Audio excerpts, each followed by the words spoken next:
Hi guys, Boogs here. So we're now coming to the end of our list of vehicles, and today will be our penultimate episode. The people have spoken on our poll, and by popular demand I bring you today the BTR 80 and the BTR 82A. Today we will start with the history section of the BTR 80. This vehicle would become the successor to the BTR 70 APC. Development started in the early 80s, and it entered service a few years later in 1986. The turret on the BTR 80 was essentially the same as the BTR 70, but it had its mantler redesigned so that the main armament could be raised by 60 degrees. This gave it excellent arcs of fire in urban or hilly environments, and also providing it with the ability to fire at slow-moving airborne targets. The BTR 80's design means that it is powered by a 260 horsepower V8 turbocharged diesel engine, which is located in the rear of the vehicle as opposed to the front, as is with the case with most Western APCs. This engine allows the BTR 80 to reach a speed of between 80 and 90 km an hour on the ground. Being fully amphibious, it can reach up to 10 km an hour on water. The vehicle is armed by a primary 14.5mm KPVT gun and a secondary 7.62mm PKT machine gun. It has frontal armour designed to resist up to 12.7mm ammunition, and its remaining armour is designed to resist 7.62mm rounds. Now, the BTR 82A, and it is the latest version of the BTR 80 group of vehicles. It is specifically an upgrade to the BTR 80A version, which brought about the use of a 30mm main gun. It came about as a stopgap to the BTR 90 project, which ran into delays and budget problems. The BTR 82 passed its trials in 2010 and entered production in the same year. It fully entered service in 2011, although its numbers were low due to the preferred BTR 82A variant. While remaining in some respects similar, there are many upgrades to the BTR 80 to become the BTR 82A. It is now powered by a 300 horsepower diesel engine, which is also more fuel efficient. This increases its cruising range from 600 km to 700 km. Its engine could now also bring it up to a speed of 100 km an hour on the road. The BTR 82A was given a 32mm 2A72 cannon with a 7.62mm PKT coaxial secondary. Its turret is completely remote controlled and fully stabilized. The armor protection remained the same besides a slight increase to the frontal protection. The interior was also given a revamp with spoil liners and ballistic mats. Okay, so now onto the in-game experience when playing these two vehicles. As always, we will start with the driver role. The driver's interface in both of these vehicles is almost identical. They have the same systems to monitor and the same amount of HP, 1000 HP that is. One slight difference in the systems though is the fact that the BTR 80 does not have a stabilizer. What this means is that when looking at the turret damage, stabilization cannot be affected by the loss of turret HP. However, it will decrease its turning speed. Be wary of this when you're taking fire, as this will severely impact your gunner's ability. In contrast to this, damage to the turret on the BTR 82A can at some point deactivate the stabilizer. Another thing to be wary of. Continuing with the vulnerabilities, both vehicles have their engines in the back. This area is significantly less armoured than the front, and so is easily taken out by 50 cal fire.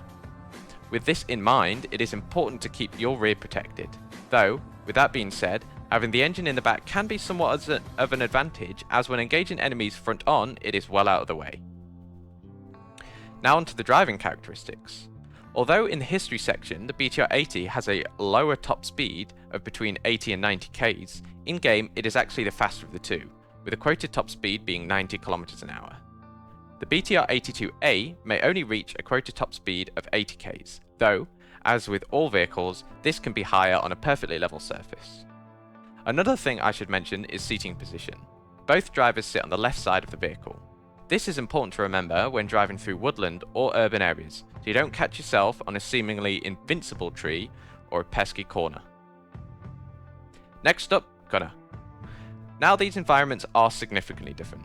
The gunner in the BTR 80 has a 14.5mm KPVT machine gun as their primary, capable of firing at 600 rounds per minute. This gun uses armor-piercing incendiary or just API rounds. The gunner has 9 50-round belts at his disposal of this ammunition. This means that he must reload at some point. Doing so takes approximately 12 seconds. And so, when fighting vehicles such as a striker, you cannot win head-on. Before reloading, you must disengage and find time to reload in safety. Otherwise, the striker will take you down before you do any meaningful damage to him. The gunner in the BTR-80 also has a 7.62mm coaxial PKT machine gun to use. This weapon has 5 250-round belts. The gunner also has 2 sets of smoke launchers to use. Now, the gunner in the BTR-82A has a significantly better weapon at his disposal, a 2A272 30mm cannon that fires at 250 rounds per minute. This is essentially the same as the BMP2's gun, except a longer barrel and a slightly lower rate of fire. This gun uses both AP and HE. It carries an even 150 of both ammo types. This main gun does not need to be reloaded in battle, which gives it an even greater advantage against the vehicles in its class. The secondary on the BTR-82 is the same as the one on the BTR-80, but it is 2,000 rounds of ammo that also does not need to be reloaded. It also carries 2 sets of smoke launchers. One thing I've not yet mentioned is turret traverse. Both vehicles have the same turret traverse time of 7 seconds for a full 360 degrees. With that, we've finished the gunners section. Sticking to the usual order, we now come to the commander's seat. Both of these seats are identical.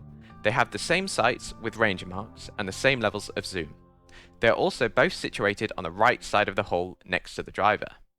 This gives them both one big disadvantage. Neither can see well to the rear of the vehicle, as their view is blocked by the turret. This is an important fact to remember, especially as gunner. The gunner is the only set of eyes able to cover the rear, and so must not allow themselves to get tunnel vision. Watch your 6. Now, as APCs, both vehicles have the capability to carry infantry. If played as only driver and gunner, both BTRs can carry 8 passengers. This is because the commander does not need to be a crewman. One unique thing about the BTR is that since its engine is located in the rear, the infantry exits the vehicle from the sides. This means that if fire is being received from one side of the vehicle, they can leave from the protected side. The disadvantage of this, though, is that if facing front onto incoming fire, the infantry is left vulnerable. Similarly to other APCs, the BTR carries ammunition resource, 600 to be exact. This perfectly supports anyone hitching a lift or resupplying a squad after pushing a point with no HAP. Okay then, with all that out the way, let's sum things up. While both vehicles are relatively weak in terms of both HP and armour, the BTR-80 is left hanging out to dry with its poor main gun and unstabilised sight. It is essentially a more ticket-expensive BRDM. The BTR-82, on the other hand, is given the 30mm, which makes it one of, if not the best vehicles in its class. Since its armour is weak, it must be played actively, and only taken up against armour if you have the element of surprise. As an anti-infantry vehicle, it is an absolute machine, and can be extremely useful when supporting friendly advances. The BTR-82A comes alive when played as a convoy with another BTR or 2. This helps spread the damage out between them and reduces the time to kill enemies by a significant amount. And with that, we're done.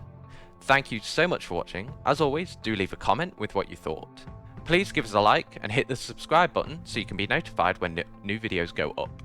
Additionally, you can join our Discord to be notified when we upload and when we are playing. Thanks again, Books out.